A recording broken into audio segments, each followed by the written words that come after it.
Okay, let's start working through these apps that I'm using with a high-level overview of each. I'm working across from the right-hand side. The first one is SoundSource by Rogue Amoeba. Now, I work with audio a lot. I'm using it right now to record. And I listen to music all day, every day when I'm working. I listen to podcasts and I have a number of speakers here at my desk setup that audio can route to. And SoundSource manages that for me. So there are two sections here. We've got one for system audio settings and one for specific applications. These are collapsible and expandable here. You can mute the output, input, or sound effects here. This slider here adjusts the volume, and there's a boost button which gives the audio a little added oomph. Then, probably most importantly, we have a drop down here that lets you change where the default audio is coming out to. To the right of that, we have a button that we can click to open a new section below where you can adjust the sample rate. You can adjust the balance between the left speaker and the right, as well as turn off the ability to change it. Then down here, we have a 10-band equalizer window with a drop down on the right that allows you to choose some presets. So if I want my audio to have more bass, I'll choose Bass Booster. If I want to have more of a pop vibe, I'll choose pop. And you can, of course, turn this off. Now below that, you can add another effect, which is the headphone EQ one. And this allows you to add profiles here for that as well. Not something that I use, and you can remove these effects with the cross here.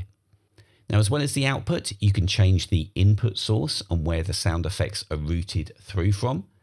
And then below that, we have our applications, which allows you to have application-specific outputs.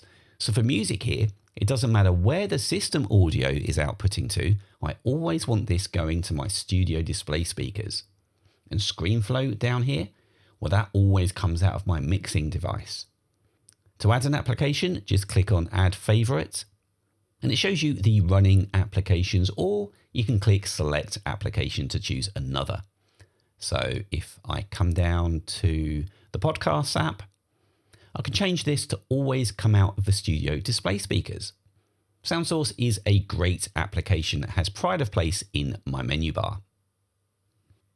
DropZone is the next application that I use, and we covered this in show 1426, and it's also available on Setup. Now, DropZone allows you to perform quick actions on files as well as park them here for use later on, which I have to say is my primary use. Now up here we have our drop bar, then some folders and applications that we can quickly send files to are here, and then at the bottom we've got some actions that we can execute on the files. Now this is showing the default setup here that you would have if you installed it from scratch. And if I come across here to this PDF file, I want to send this to someone later on, but I don't want to open Finder again and search for it. So I'll just hover it over this drop bar icon and let go. It closes that DropZone window, it's been added, and I can get back to that later. I'll come back to Finder, and let's say it is an hour later, and in here, in this folder, I want to send this file to someone. Well, I can do the same again. I'll just drag it across and leave it sat there for later. Now I'll just come back over to Finder here, come to another folder and do the same again, dragging it across to DropZone. And I'll drop it in that drop bar. Now, when I click, we can see I've got 3 files here queued up. They're still in their source folders. They haven't moved anywhere. It's like I've got an alias or a window to those source files here. I can click on one and it will open in the default application for that file type. Just close that. I can click and hover over, and if I press the space bar, it's going to give me a quick look at the file, which can be extremely useful. And if you click on a file and drag it over the top of another one, we start to create a stack, which means you can execute one action on all of these. I can right click and give this stack a name. And if I click and drag over one of these other icons, I can carry out that action. So I can move the files to this downloads folder here. I can hover over the email action. And you can see the files have been added as attachments to a brand new email ready for me to label up and send. And of course, you can add in your own actions. So click on Add to Grid. And you can see that we can set up buttons to open apps. We can move or copy the files. You can rename them at the same time as moving or copying them, which can be useful.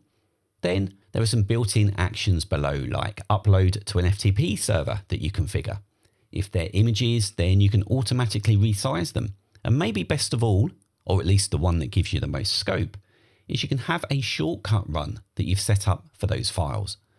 So I'll do a simple one here. I want to copy these files to a folder that's acting a little bit like a temporary backup folder should something go wrong as I edit them. So I'll select the folder, click open, and if I open up this folder, you can see it's empty currently. Now I'll go to DropZone. I'll drag this stack into the My Backup folder icon here, and we can see that they appear. Now I have those files here and also in their source folders. And this is something that I do when I'm working on some important files. I'll quickly drag the file or files into DropZone into the backup folder that I've created, and I'm safe to continue working. But there is so much that you can do with this great app.